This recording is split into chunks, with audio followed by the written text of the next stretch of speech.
안녕하세요. 곽복선 교수입니다. 오늘은 원포인트 중국 역사, 의적에서 반란군으로 유육, 유칠이란 제목으로 말씀드리겠습니다.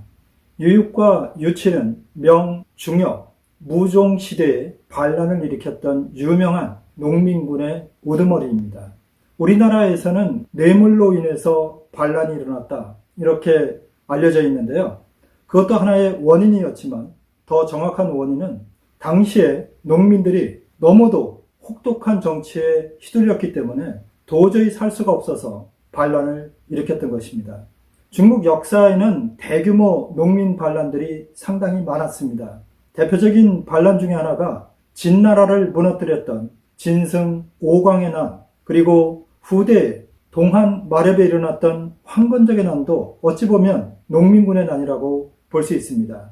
그리고 명조를 무너뜨렸던 이자성의 난도 비록 이자성이 역졸이지만 그를 따랐던 사람들이 농민들이었기 때문에 농민군의 반란이라고 볼 수 있습니다.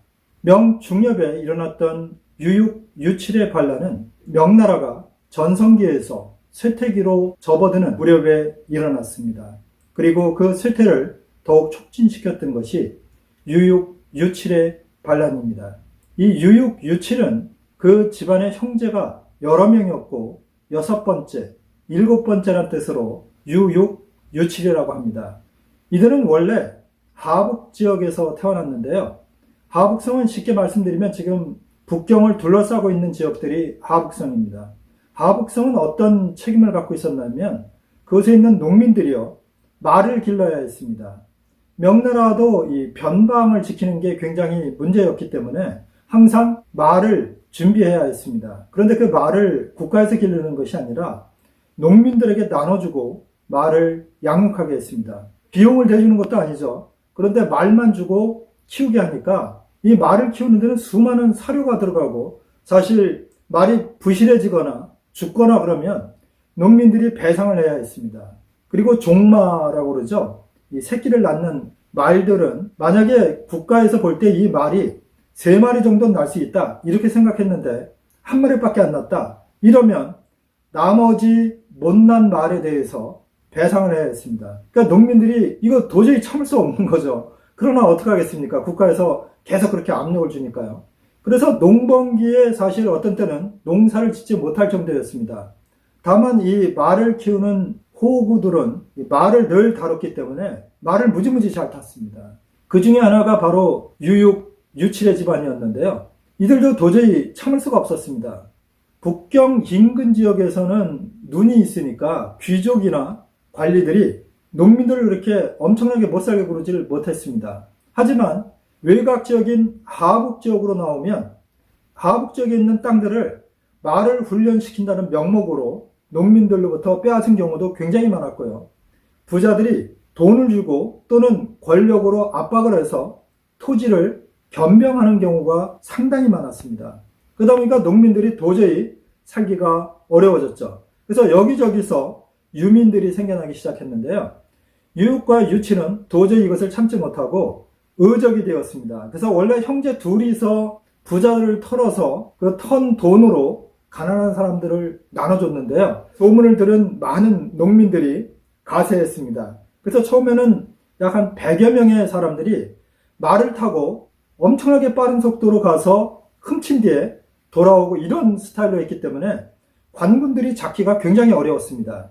한 번은 관아까지 습격을 해서 관아의 창고를 털고 불까지 질렀었습니다. 그러다 보니까 관료들이 반드시 유육과 유칠은 잡겠다, 이렇게 나섰습니다.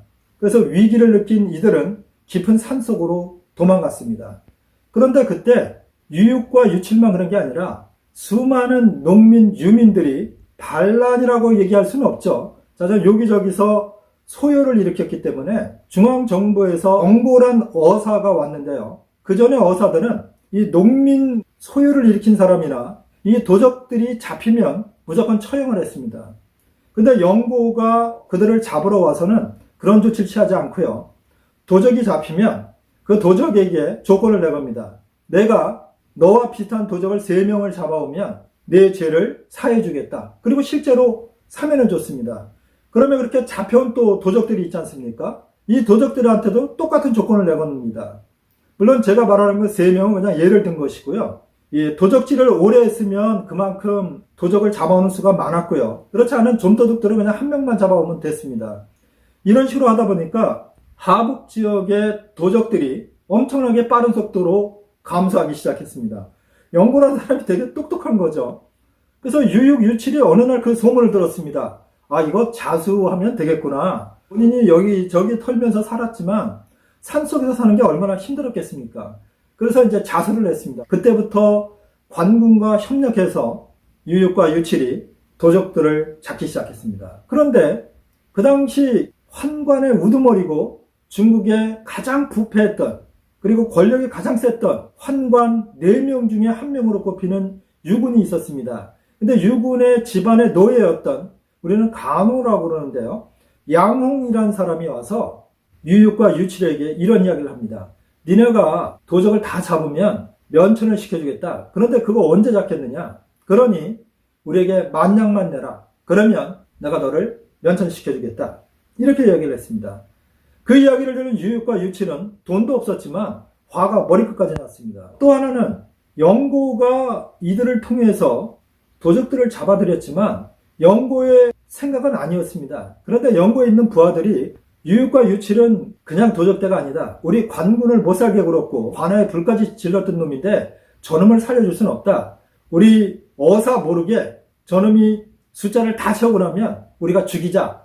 이렇게 서로 모의를 했습니다. 그런데 그 모의가 발각이 돼서 유육과 유칠이 그 이야기를 듣게 됐습니다. 뇌물 사건에다가 본인이 도적을 잡아도 죽는다고 그러니까 결국 화가 나서 인근에 있던 농민들을 규합을 했습니다. 그리고 그 농민들은 말을 키우는 사람들이었기 때문에 말을 워낙 잘 타서 기록에 보면 하루에 400리, 200km를 가서 털고 돌아오고 이런 식이었습니다. 그러니까 관군이 동원이 돼도 잡기가 어려웠습니다. 그리고 당시에 관군들은 도적대와 싸우다가 죽으면 자기만 손해라고 생각했기 때문에 적극적으로 나서지 않았습니다.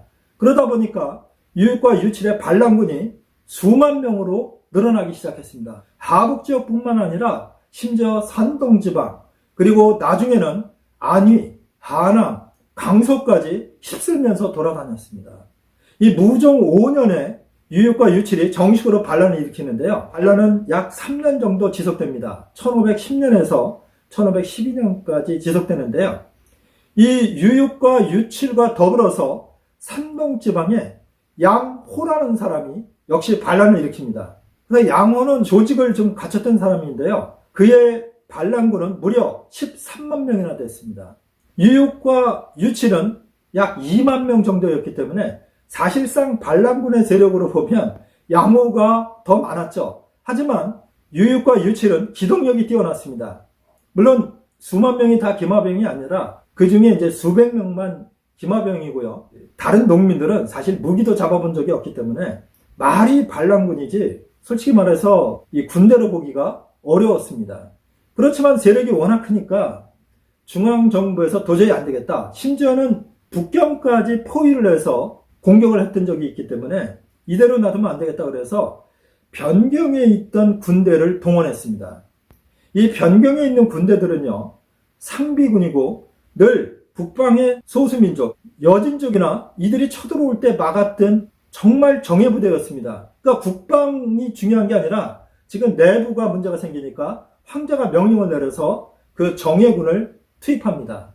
그래서 결국 유육과 유칠, 양호 군대는 서로 협력하기로 약속은 했지만 공동으로 작전을 폈던 적이 많지 않습니다. 서로 각자 전쟁을 했기 때문에 명나라 군대는 손쉽게 하나하나 격파할 수 있었습니다. 유육과 유칠은 결국 코너에 몰려서 무창까지 도망갑니다. 무창은 지금의 무안인데요. 이 무안까지 도망가서 도저히 안 되니까 수많은 반란군을 이끌고 배를 뺏어서 양자강에 띄웠는데요. 이때 배가 뒤집히면서 유육은 거기서 죽습니다.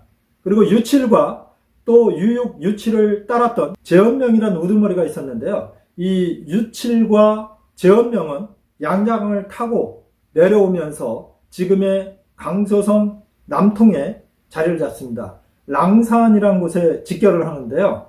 결국 명나라 정예부대에 의해서 랑산이 겹겹이 포위가 됐고 유칠은 화살에 맞아서 본인이 중상을 입자 강에 뛰어들어서 자살하고 제원명을 끝까지 싸우다가 죽습니다. 그래서 결국 반란이 소멸되는데요. 명영종의 부패한 정치와 무종 때의 유육과 유칠 그리고 양호가 일으켰던 대규모 농민 반란에 의해서 명나라가 서서히 무너지기 시작했던 것입니다. 그런데 유육, 유칠의 난이 왜 실패했을까라고 역사가들이 분석한 바를 보면 첫째는 유육과 유칠은 말을 중시해서 기동력은 뛰어났지만 그 나머지 말을 타지 않았던 수많은 농민군들은 사실 같이 움직이기가 어려웠다. 그래서 기동전이 일부만 이루어졌고 전체적으로 이루어지지 않아서 작전의 일관성이 없었기 때문에 쉽게 정예군에게 당했다. 이렇게 보고 있고요. 두 번째는 근거지가 없어서 여기저기 떠돌아다녔습니다. 산동성, 하남성, 안희성, 강소성 막 이렇게 떠돌아다녔기 때문에 수많은 반란군에 식량이 없었기 때문에 가는 곳마다 농민들을 어찌 보면 괴롭히게 되는 이런 결과가 빚어졌습니다. 그리고 본인들이 관군들이 있는 성을 포위했을 때 며칠만 지나면 식량이 바닥이 나는 이런 사태가 벌어지다 보니까 결국 반란을 지속하기도 쉽지 않았습니다. 농민군들도 돌아갈 곳이 없기 때문에 끝까지 남아서 싸우긴 했지만 농민군들 중에 군대 훈련을 받아본 사람은 거의 없었기 때문에 정예군을 당할 수가 없었던 것입니다. 이게 이제 역사가들이 평가한 건데요. 제가 보는 관점은 그것도 맞지만 또 하나는 더 정확히 말씀드리면 유육과 유칠이 반란을 일으켰던 목적이 명확하지 않습니다. 이자성 같은 경우는 머리가 있었기 때문에 그는 본인이 황제위에 올라가겠다 이런 생각을 갖고 있었고 실제로 반란을 일으키고 얼마 안 돼서 정부 조직을 갖추기 시작했습니다. 그런데 유육과 유칠은 군대 조직도 거의 없었고요. 정부 조직이라는 것도 없었습니다. 쉽게 말씀드리면 어떤 무리의 그냥 대장이 돼서 계속해서 반란을 일으킨 것이지 본인이 이 반란이 성공하면 어떻게 정치를 하겠다. 또 반란을 성공시키기 위해서는 어떤 조직과 어떤 정치 체제를 갖고 가겠다. 이런 생각이 없었던 것입니다. 유육, 유칠의 반란이 실패했던 가장 큰 원인은 유육과 유칠이 비전을 제시하지 못했던 것입니다. 농민들에게 예를 들면 홍수전이나 이런 사람들은 비전을 제시하죠.